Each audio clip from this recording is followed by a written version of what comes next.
2025 SLST এবং 2016 SLST নিয়ে গুরুত্বপূর্ণ আপডেট। প্লিজ ভিডিওটা মন দিয়ে দেখো, আশা করি অনেক প্রশ্নের উত্তর পেয়ে যাবে। এই মুহূর্তে সবচেয়ে বড় খবর, 2016 এসএলএসটির সমস্ত ওএমআর পাবলিশ করে দিয়েছে। যারা চাকরি পেয়েছিল এবং যারা চাকরি পায়নি, মোট কথা যারা যারা পরীক্ষা দিয়েছিল সবার ওএমআর দেখতে পাবে। আর গ্রুপ সি গ্রুপ ডির ওএমআর খুব তাড়াতাড়ি তোমরা দেখতে পাবে, আপাতত 9, 10, 11, 12। তো এটাই আমি বলতে চাচ্ছি যে ওএমআর পাবলিশড হয়ে গেল, 2016 কিন্তু ফেরার প্রবল সম্ভাবনা। আমার মনে হচ্ছে 2016 ফিরবেই। কেন বললাম?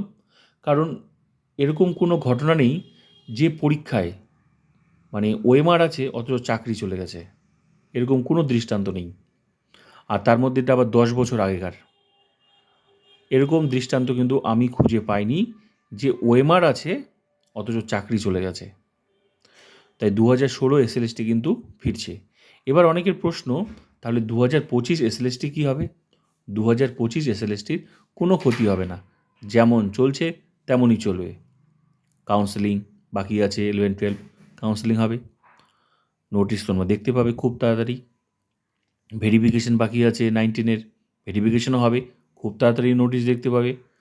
ইন্টারভিউ শুরু হয়নি, ইন্টারভিউ শুরু হবে, প্রস্তুতি তোমরা শুরু করে দাও। যারা 2025 এসএলএসটিতে চাকরি পেয়েছো, 9, 10-এ যারা ডাক পেয়েছো, নো টেনশন, কোনো চিন্তা করার কিচ্ছু নেই, একদম তোমরা প্রস্তুতি শুরু করে দাও।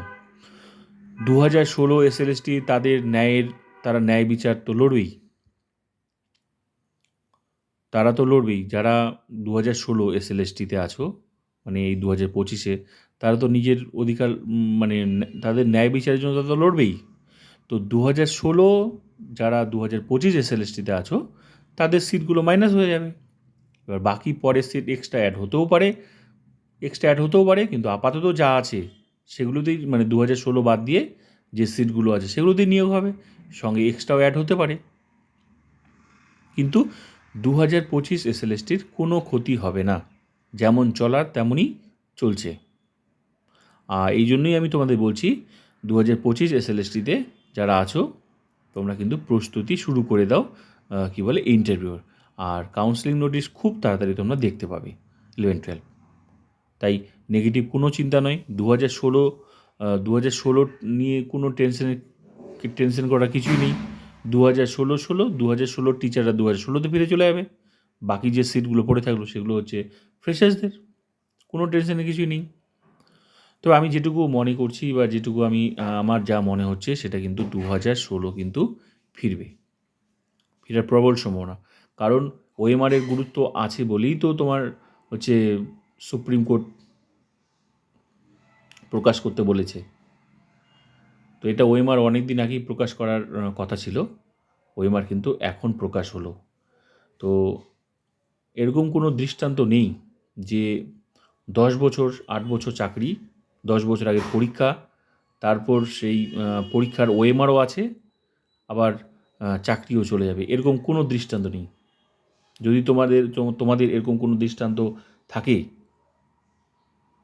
তোমরা কমেন্ট করে জানাতে পারো যে ওএমআর আছে, চাকরি চলে গেছে, 8 বছর 10 বছরের চাকরি, ওএমআর আছে অথচ চাকরি চলে গেছে।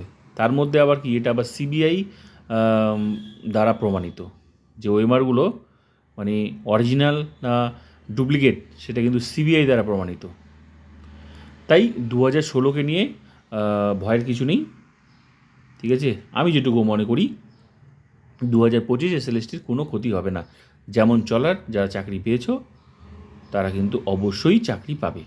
তাই সবাইকে বলছি, সমস্ত ফ্রেশার্সদের বলছি, টেনশনের কিছু নেই, তোমরা কিন্তু প্রস্তুতি শুরু করে দাও 2016-16 জায়গায়, 2025-2025-এর জায়গায়। তো এটাই বলার ছিল, আমার যেটুকু মনে হলো। কারণ ওএমআরের গুরুত্ব আছে বলেই ওএমআর কিন্তু পাবলিশড হয়েছে, ঠিক আছে? তো এবার যারা 2016, তারা তো তাদের লড়াই করবেই।